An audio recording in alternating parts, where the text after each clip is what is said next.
प्रिय भक्तगण, आज हम आपको एक कथा सुनाने जा रहे हैं जिसे सुनने मात्र से आपके जीवन में सुख संपत्ति और धन की वर्षा होगी। तो चलिए कथा को प्रारंभ करते हैं। प्रिय भक्तों, इंसान अपने पापों का प्रायश्चित कैसे करे? फिर माता पार्वती कहती हैं, शिव पुराण के अनुसार भगवान भोलेनाथ समय समय पर जीवों के कल्याण हेतु धरती पर अवतरित होते रहते हैं। इन 12 स्थानों पर स्थित शिवलिंग को ज्योतिर्लिंग के रूप में पूजा जाता है। 12 ज्योतिर्लिंग इस प्रकार है: सोमनाथ, मल्लिकार्जुन, महाकालेश्वर, ओमकारेश्वर, केदारनाथ, भीमाशंकर, काशी विश्वनाथ, त्रयंबकेश्वर, वैद्यनाथ, नागेश्वर, रामेश्वरम और घृष्णेश्वर। मान्यताओं के अनुसार जो व्यक्ति सावन माह में प्रतिदिन सुबह और शाम के समय भगवान शिव के इन 12 ज्योतिर्लिंगों का नाम लेता है, उनके जन्म जन्मांतर के पाप नष्ट हो जाते हैं और उसे निरोगी शरीर की प्राप्ति होती है। फिर माता पार्वती कहती हैं, आज मैं आप सभी को सोमनाथ ज्योतिर्लिंग की कथा सुनाने जा रही हूँ। तो आइए शुरू करते हैं। शिव महापुराण के अनुसार सोमनाथ ज्योतिर्लिंग सभी ज्योतिर्लिंगों में सबसे पहले स्थापित हुआ था, जिसे स्वयं चंद्रदेव ने बनाया था। चंद्रदेव का एक नाम सोम भी है, इसलिए इस ज्योतिर्लिंग का नाम सोमनाथ पड़ा। दक्ष प्रजापति की 60 पुत्रियां थीं, जिनमें से 27 का विवाह चंद्रदेव के साथ हुआ था। लेकिन चंद्रदेव अपनी 27 पत्नियों में से केवल रोहिणी से ही प्रेम पूर्वक व्यवहार करते थे। चंद्रदेव के इस व्यवहार से दक्ष प्रजापति की अन्य 26 पुत्रियां बहुत असंतुष्ट रहती थीं। उन्होंने अपने साथ हो रहे इस भेदभाव के बारे में अपने पिता से शिकायत की। दक्ष प्रजापति ने चंद्रदेव को समझाने की बहुत कोशिश की, परंतु रोहिणी के प्रेम में मग्न चंद्रदेव पर इसका कोई असर नहीं हुआ। अंततः क्रोधित होकर दक्ष ने चंद्रदेव को क्षय रोग से ग्रसित होने का श्राप दे दिया। इस श्राप के कारण चंद्रदेव तुरंत ही क्षय रोग से पीड़ित हो गए। उनके बीमार पड़ते ही पृथ्वी पर उनका सारा काम रुक गया और हर तरफ हाहाकार मच गया। चंद्रदेव खुद भी बहुत दुखी और चिंतित रहने लगे। उनकी इस हालत को देखकर इंद्र और बाकी देवता सब लोग मिलकर ब्रह्मा जी के पास गए और सारी बातें सुनने के बाद ब्रह्मा जी ने कहा, अब जो हुआ उसे बदला नहीं जा सकता, इसलिए इसके समाधान के लिए मैं तुम्हें एक उपाय बताता हूँ।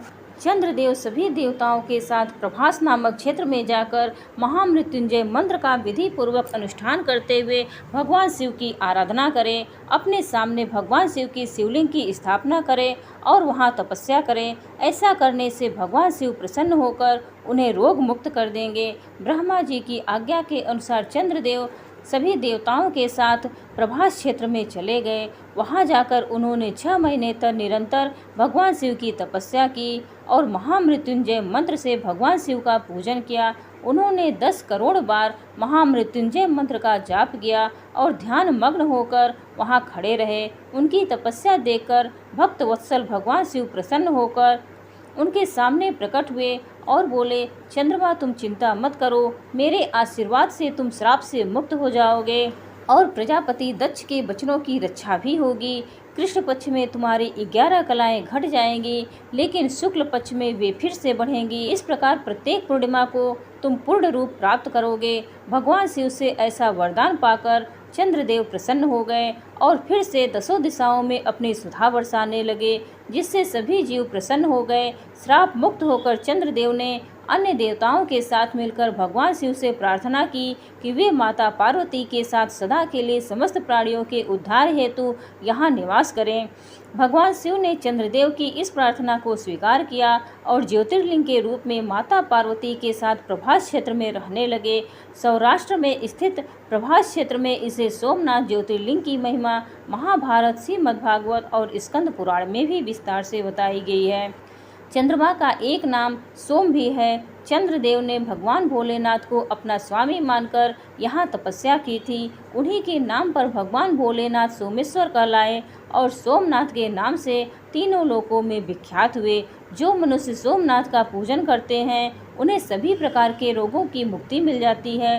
तीनों लोकों के स्वामी साक्षात भगवान शंकर सोमनाथ ज्योतिर्लिंग में विद्यमान है, जिनके दर्शन मात्र से भक्तों के जन्म मरण के सारे पाप और दुष्कृत्य नष्ट हो जाते हैं। फिर भगवान शिव माता पार्वती से कहते हैं, इंसान को जीवन में दुखों से मुक्ति कैसे मिलेगी? फिर माता पार्वती कहती हैं, हे देव के देव महादेव, मैं तो बस इतना जानती हूँ कि जो इंसान मल्लिकार्जुन ज्योतिर्लिंग एक प्रसिद्ध ज्योतिर्लिंग है। यह ज्योतिर्लिंग आंध्र प्रदेश में कृष्णा नदी के तट पर स्थित है।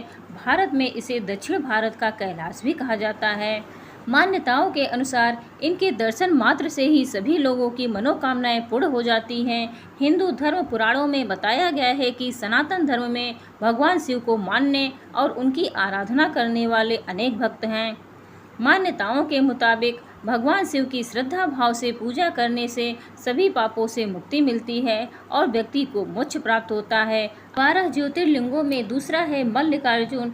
यह मंदिर आंध्र प्रदेश के कृष्णा जिले में कृष्णा नदी के किनारे श्री शैल पर्वत पर स्थित है। इसे दक्षिण का कैलाश भी कहा जाता है। मान्यता है कि जो भक्त इस मंदिर में शिव पूजा करता है उसे अश्वमेध यज्ञ के बराबर पुण्य मिलता है। आइए जाने मल्लिकार्जुन ज्योतिर्लिंग से जुड़ी खास बातें। गणेश जी की वजह से शिव पार्वती से नाराज हो गए थे।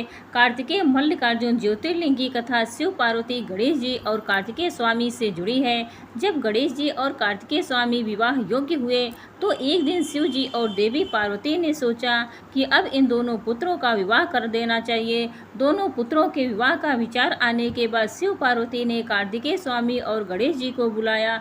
शिव जी ने दोनों पुत्रों से कहा कि आप दोनों में से इस संसार की परिक्रमा करके सबसे पहले जो लौट कर आएगा हम उसका विवाह पहले कराएंगे।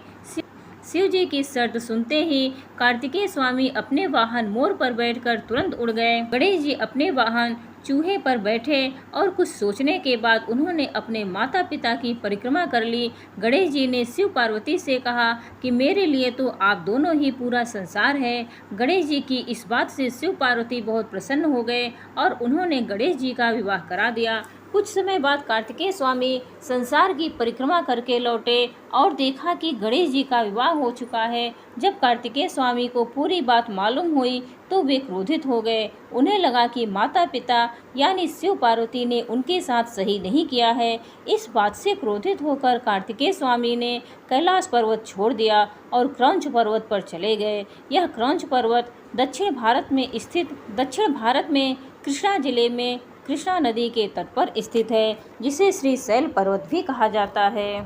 श्री शैल पर्वत पर कार्तिकेय स्वामी से मिलने आते हैं शिव पार्वती। शिव जी और देवी पार्वती ने नाराज कार्तिकेय को मनाने की बहुत कोशिश की, लेकिन कार्तिकेय नहीं माने।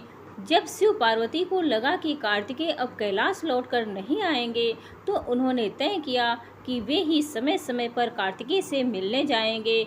माना जाता है कि इसके बाद से शिव पार्वती भेष बदलकर कार्तिकेय को देखने पहुंचते थे। जब कार्तिकेय को यह बात मालूम हुई तो उन्होंने वहां एक शिवलिंग स्थापित किया, जिसमें शिव पार्वती ज्योतिर्लिंग रूप में विराजित हो गए। एक मान्यता यह भी है कि हर अमावस्या पर शिव जी और पूर्णिमा पर देवी पार्वती कार्तिकेय से मिलने श्री पर्वत पर जाती हैं। मल्लिकार्जुन ज्योतिर्लिंग में मल्लिका का अर्थ है पार्वती और अर्जुन का अर्थ है शिव। उम्मीद है आप सभी को ये वीडियो अच्छी लगी होगी। इस पवित्र कथा को बोलते समय अगर कोई त्रुटि हो तो क्षमा चाहती हूँ। हर हर महादेव।